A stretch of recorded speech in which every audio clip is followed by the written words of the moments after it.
થી રહેવાનું બરોબર। આપણે કોઈ અડધી ચા માંગી અડધી માંગતી નથી, આ એ વિચારધારા નથી, આ રોયલ વિચારધારા છે, અમુક સમ્રાટની વિચારધારા છે। અખંડ ભારત જેને બનાવ્યું એના વંશજો છીએ, તથાગત ભુજના વંશજ, બાબા સાહેબના વંશજો છીએ। કોઈનો વિરોધ નથી, પણ જે જાતિગત અત્યાચાર થાય છે, જ્યાં અન્યાય થાય છે, ત્યાં આપણો અવાજ રહેશે। જય ભીમ, જય ભારત, જય સંવિધાન થી રહેવાનું બરોબર।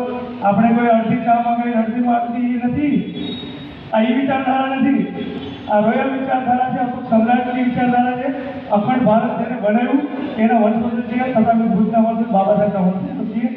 કોઈનો વિરોધ નથી, પણ જે જાતિગત અત્યાચાર થાય છે, જ્યાં અન્યાય થાય છે, ત્યાં આપણો અવાજ રહેશે। જય ભીમ, જય ભારત, જય સંવિધાન એવી જાત હશે ત્યારે શક્તિ મળે છે અથવા ન્યાય જેવું કંઈક મળે, સંપૂર્ણ સંતુષ્ટ થાય એવું આપણને ન્યાય મળતો નથી। એટલા માટે જ્યાં પણ તમે અત્યાચાર અન્યાય જુઓ તો અત્યાચાર અન્ય જ્ઞાતિનો ન જુઓ અને ભગવન્નાની જ્ઞાતિય ધર્મ ન જુઓ, તો તમે ગૌતમ બુદ્ધ, બાબા સાહેબ આંબેડકર, જ્યોતિબા ફૂલે અને સાવિત્રીબાઈ ફૂલે પણ તો તમે માનો છો। આપણને પણ ત્યાં સમુદાયની એવું થાય તો ભૂનાર દલિત નથી, તો જો આપણી સંવેદના ગાયબ થઈ જાય તો આપણે બાબા સાહેબ આંબેડકર તો ફૂલેને સમજ્યા નથી। સરકાર ના બનાવતી હોય 25-50 હજારનો મોરચો કરીએ, મહિનો આંદોલન ચલાવીએ તો કદાચ સ્કૂલ બની જાય, પણ સ્કૂલ બનાવતી વખતે એની તૂટી જાય, પડવાના કારણે આદિવાસી બાળક મરી જાય તો એના કોન્ટ્રાક્ટર ઉપર FIR કરાવતા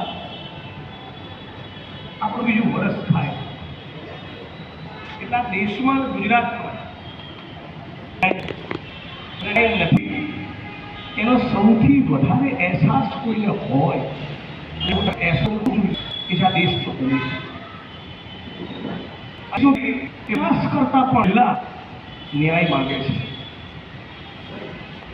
મરચું રોટલો ખાઈશું, કાળી મજૂરી કરીશું, ફેક્ટરીઓમાં જઈશું, દાડીઓ કરીશું, ચાલીમાં રહીશું, ગામડાના કાચા ઝૂંપડામાં રહીશું, પણ અમારા આત્મસન્માન સાથે કોઈ ખિલવાડ કરે એ હરગીઝ અમને મંજૂર નથી।